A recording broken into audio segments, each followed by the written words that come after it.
Here's the next attitude disease. Over-caution.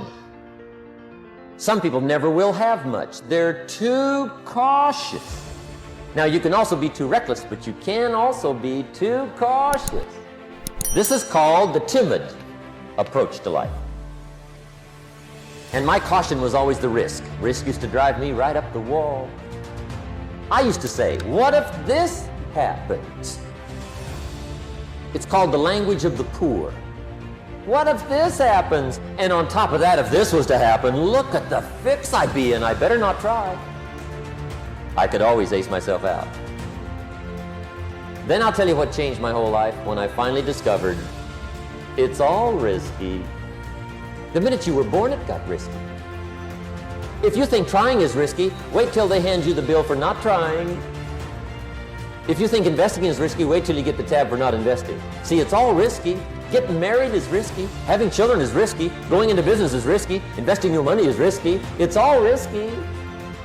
I'll tell you how risky life is. You're not going to get out alive. That's risky. The Englishman says, well, if that's the way it's going to work out, let's give it a go. Right, that's what it's for. Give it a go. Somebody says, yeah, but I'm looking for safety and security. Fine, then huddle in a corner. We'll cover you with a sheet, bring you 3 meals a day. And we'll protect you, feed you, look after you, care for you. We won't let anything happen to you. And you'll probably live to be 100. The guy said, well, yeah, I'd live to be 100. But what a way to live. Right. What a way to live safe and secure. Don't ask for security. Ask for adventure. Better to live 30 years full of adventure than 100 years safe in the corner. And see, it's not important how long you live. What's important is how you live. Pessimism, the deadly disease of always looking on the bad side, the problem side, the difficult side, checking all the reasons why it can't be done. The poor pessimist leads an ugly life. He doesn't try to figure out what's right. He tries to figure out what's wrong. He doesn't look for virtue. He looks for faults. And when he finds them, he's delighted. How ugly. This is the poor guy who looks through the window, doesn't see the sunset. He sees the specks on the window. And this is the poor guy, right, who rushes up, takes such leave of his senses. This guy rushes up and he says, I've got 5 good reasons why it won't work. He's so dumb he doesn't know all he needs 1. He's got 5. To the pessimist, the glass is always half empty. To the optimist, the glass is half full. Why would the same measure affect people 2 different ways? Answer, it all depends on how you look at it. Our lives are mostly affected by the way we think things are, not the way they are. The way we think they are affects us most. I hear a knock on my door one day, and I go to the door, and there's a little girl about this tall selling Girl Scout cookies. And she gave me the big pitch on Girl Scout cookies. Finest organization in the world. Got these cookies, only $2. Support the Girl Scouts. No problem, I wanted to. And with a big smile, she politely asked me to buy. I did want to buy. Big problem. I didn't have $2 in my pocket. So I thought, I can't tell her that. So I thought, well, next best, I lied to her.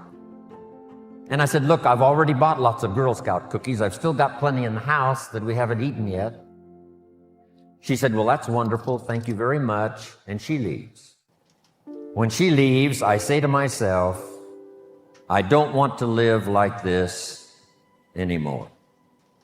I mean, how low can you get lying to a Girl Scout? I mean, that's as low as it gets. So I promised myself that day it would never happen again. The first essence of life, and that is self-preservation, to produce enough to take care of yourself. The instructions given right to the couple that left the Garden of Eden. One was to multiply. It's a lonely place with only 2 people. But here were the next instructions, to be fruitful. How fruitful, how productive should one be? And here's number 1, to produce enough to survive, to produce enough to take care of yourself. And self-care is important.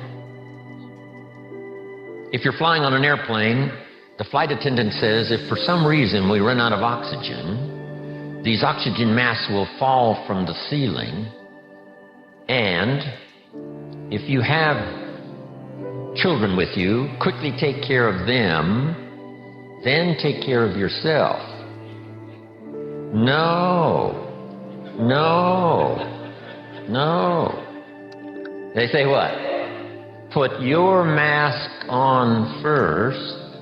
Put your mask on first. See to your survival first. Then you'll be more capable of taking care of the survival of your children. Isn't that interesting? My father had an interesting saying. He said, "Son, right after me, you come first." You got to be careful. See, it doesn't matter who hands you the bad stuff. It doesn't matter where you get the bad stuff. It'll still do its damage on your bank account, wherever you get it. Mr. Schoaf gave me one of the greatest phrases when I first met him when he said, "Jim, every day stand guard at the door of your mind." How important. Stand guard at the door of your mind. And you decide what goes into your mental factory. Don't let anybody just dump anything they want to in your mental factory, because you've got to live with the results. The last disease, but this one is deadly. Engage in this one, indulge in it even slightly, and you might as well forget the future, because it's going to forget you. Complaining, crying, whining, griping. A Bible word called murmuring. See, that'll ace your future. Spend 5 minutes complaining, and you have wasted 5. And you may have begun what's known as economic cancer of the bone. Just be on the lookout of the things that can destroy all the good you start. The war is on. And this evening, tomorrow, mentally, personally, socially, economically, you got to make sure you're winning the war. And this is part of it.